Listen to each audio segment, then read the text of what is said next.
They didn't even flinch when I asked why my account balance was 22,000 lighter. Mom smirked, twirling her wine glass, and said, "Your sister needed Aspen. You'll earn it back." Dad chuckled, "Don't make such a big deal." I didn't argue. I just nodded, quiet, composed, because I already knew what they had forgotten, whose name the house was in. It wasn't always like this. When I was a kid, I thought loyalty was currency in my family. I gave, they took. I studied, I worked, I built. When I bought the house, I thought it was a gesture of gratitude, a roof over their heads, security for their retirement. They never paid rent. They never asked if I needed anything. They only asked for more.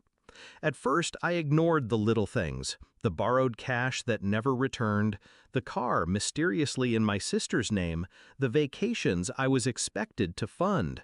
But Aspen? That was different. That wasn't need. That was indulgence, stolen straight from me. The proof came when I checked the bank statement. Transfers, hotel charges, designer stores. My card had become their lifeline. And in that moment, staring at the numbers, something in me hardened. They thought I'd rage. They thought I'd threaten. But rage is loud. And I've learned, quiet revenge cuts deeper. I moved quickly. First, the lawyer. The house was under my name. I had bought it outright, cash, when work had been good. I never transferred it, never added them to the deed. They assumed it was theirs because they lived there. Second, the realtor. One call, and by the next morning, photos were scheduled, papers ready. No hesitation, no second guessing. By the time they boarded their flight to Aspen, sipping champagne on my dime, the house was already listed. 3 days. That's all it took. The market was hot. Offers came in immediately. I signed without blinking. When they landed back, sunburned and bragging about ski instructors and overpriced wine, their key no longer fit the lock. I remember the exact moment Mom's laughter cracked.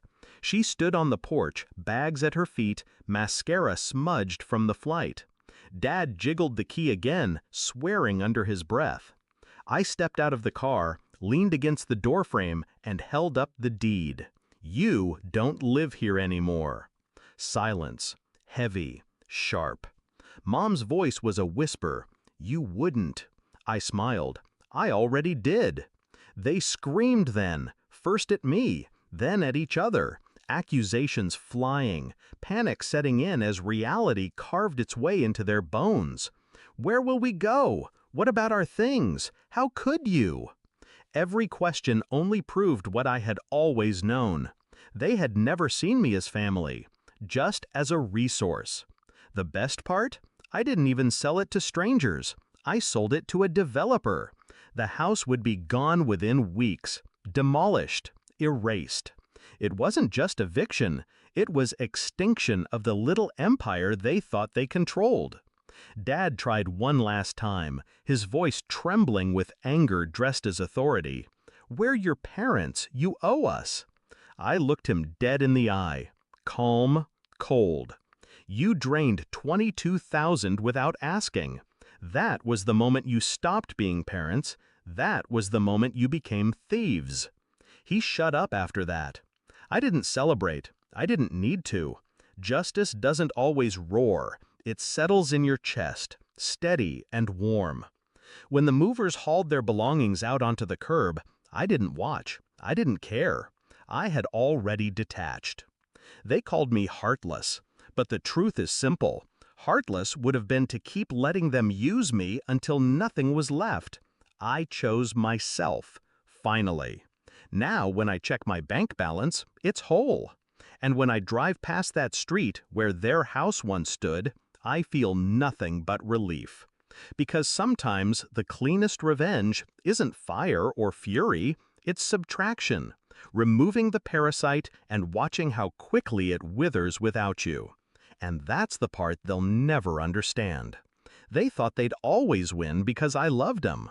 But love without respect isn't love, it's leverage. And I don't get leveraged anymore. Final reflection? They thought Aspen was expensive, but the true price was the roof over their heads, and I was done paying.